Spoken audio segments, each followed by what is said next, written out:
بلوچستان کے جو حالات ہیں، یہ سال پورا بلوچستان کے لیے باری رہا۔ امن و امان کی بدترین صورتحال رہی، شاہراہیں ہمارے محفوظ نہیں۔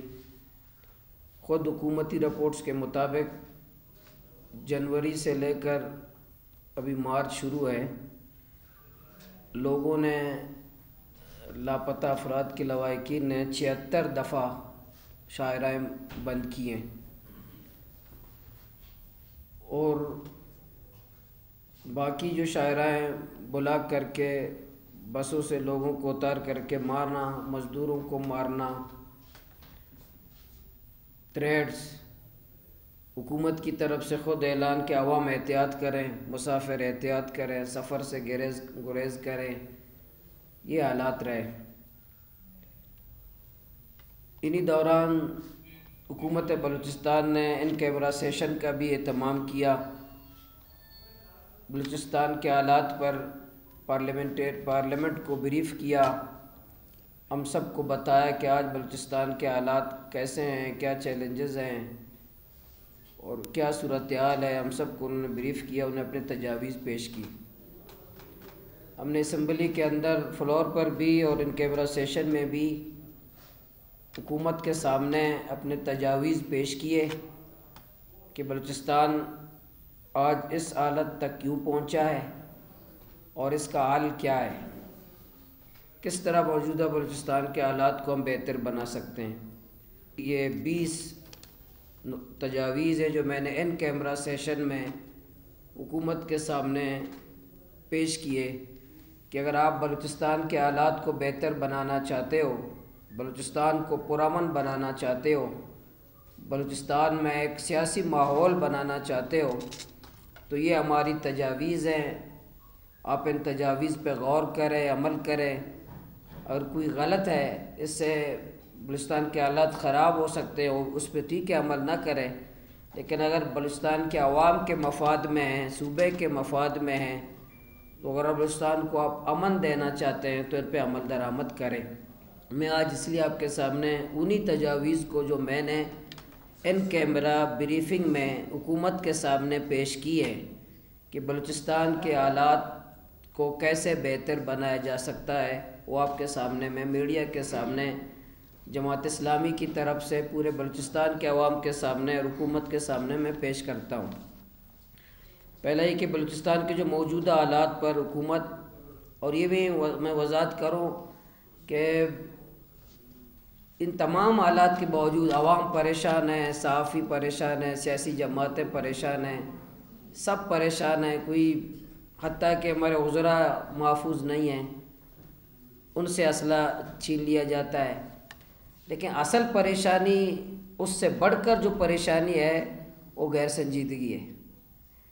آپ کو حکومتی سطح پر، اداروں کی سطح پر، سیکورٹی اداروں کی سطح پر آپ کو ذرہ بر بھی سنجیدگی نظر نہیں آتا کہ بلوچستان جل رہا ہے، اس سے بڑھ کر پریشانی کی بات ہے۔ تو اسی حوالے سے میں یہ جو تجاویز ہے انشاءاللہ آپ کے سامنے رکھ رہا ہوں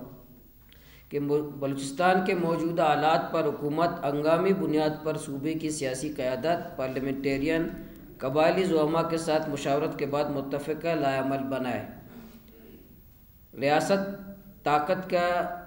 کے طاقت کے ناجائز استعمال اور زیادتیوں کی وجہ سے ناراض یا ریاست بیزار قوتوں یا تنظیموں یا شخصیات سے باقاعدہ مذاکرات کیے جائیں۔ مذاکرات کے لیے سازگار ماحول بنانے کی اصل ذمہ داری حکومت اور ریاست کے اداروں کی ہے۔ دھمکی آمیز لہجہ اور رویہ ترک کیا جائے۔ لاپتہ افراد کے مسئلے کو جلد از جلد فوری طور پر حل کیا جائے۔ جو زندہ ہیں ان کو فوری طور پر منظر عام پر لایا جائے۔ جو فوت یا مار دیے گئے ہیں ان کے ورثاء سے قبائلی رسم و رواج کے مطابق طریقہ کار اختیار کیا جائے۔ ناجائز چیک پوسٹوں کا خاتمہ کیا جائے۔ چیک پوسٹوں پر عوام کی تذلیل کا سلسلہ بند کیا جائے۔ توہین آمیز رویہ، گالی اور گولی کی پالیسی ختم کی جائے۔ ایف سی کو بلوچستان سے نکال دیا جائے اور ان سے پولیس کے اختیارات واپس لیے جائیں۔ ڈیتھ اسکواڈ کی سرپرستی ختم کی جائے اچھا مجرم اور برا مجرم کی تقسیم کا خاتمہ کیا جائے، کارڈ ہولڈر کے کارڈ منسوخ کیے جائیں، منشیات کے اڈوں کا خاتمہ کیا جائے اور منشیات فروشوں کی سرپرستی ختم کی جائے، کرپشن کا خاتمہ کیا جائے، قومی وسائل عوام کے فلاح بہبود پر لگائے جائیں، کرپشن کرنے والے سیاستدان، ججز، جرنیل اور بیوروکریسی کے خلاف سخت کارروائی کی جائے، عوام کو انصاف دیا جائے، عدلیہ کو فعال بااختیار بنایا جائے، عدلیہ پر عوام کا اعتماد بحال کرنے کے لیے عملی اقدامات کیے جائیں، بارڈر کے کاروبار کو آزاد کیا جائے، اس پر پابندیاں ختم کی جائیں، ای ٹیگ اور ٹوکن کا خاتمہ کیا جائے، شناختی کارڈ کے ذریعے کام کرنے دیا جائے، کراسنگ پوائنٹس سب کھول دیے جائیں، گاڑیوں اور بورڈز کی حد بندی ختم کی جائے، لیویز اور پولیس کو وسائل فراہم کیے جائیں، ان کو پرامن بلوچستان بنانے کے لیے تمام اختیارات دیے جائیں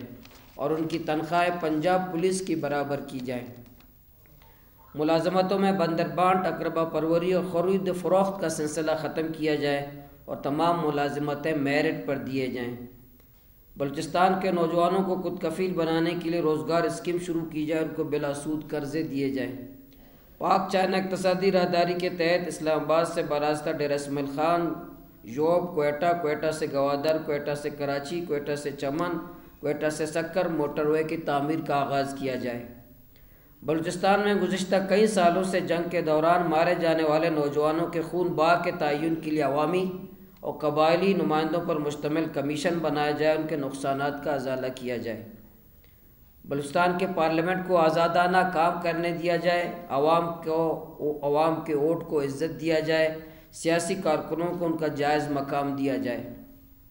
سیکورٹی ادارے آئین کے تحت اپنے فرائض سر انجام دیں، سیاسی معاملات، سرکاری معاملات اور پارلیمنٹ کے معاملات میں جاری مداخلت کا خاتمہ کیا جائے، بیوروکریسی کے ظلم سے عوام کو نجات دلایا جائے، سرکاری دفاتر کو عوامی خدمت کا مرکز بنایا جائے، نہ کہ کرپشن کا گڑھ، کرپٹ اور نائل افسران کو جبری ریٹائر کیا جائے اور ان کی جگہ قابل باصلاحیت ایماندار افسران کا تقرر کیا جائے۔ آخری ہے کہ جو ہمارے ساحل بلوچستان کا بڑا مسئلہ ہے کہ کوسٹ گارڈ سے کسٹم کے اختیارات واپس لیے جائیں۔ یہ ہمارے 20 نکات تھے جو میں نے ان کیمرہ سیشن میں حکومت کے سامنے جب انہیں پوری بریفنگ ہمیں دی تو پورے سامنے ان کے سامنے حکومت کے سامنے ہم نے پیش کیے۔ اب حکومت کی ذمہ داری ہے کہ وہ بلوچستان کو پرامن بنانا چاہتے ہیں یا نہیں چاہتے، لیکن آج بلوچستان جل رہا ہے۔ اگر بلوچستان کو پرامن، خوبصورت، اس کے سب کی جان اور مال، عزت و آبرو حفاظت ہو تو ان کو ان تجاویز پہ غور کرنا چاہیے۔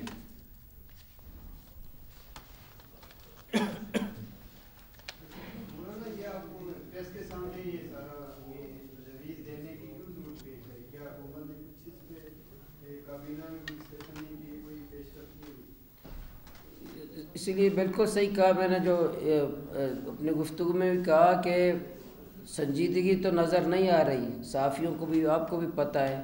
بلوچستان کے عوام کو بھی پتہ ہے کہ بلوچستان کے حالات جس تیزی کے ساتھ خراب ہو رہے ہیں،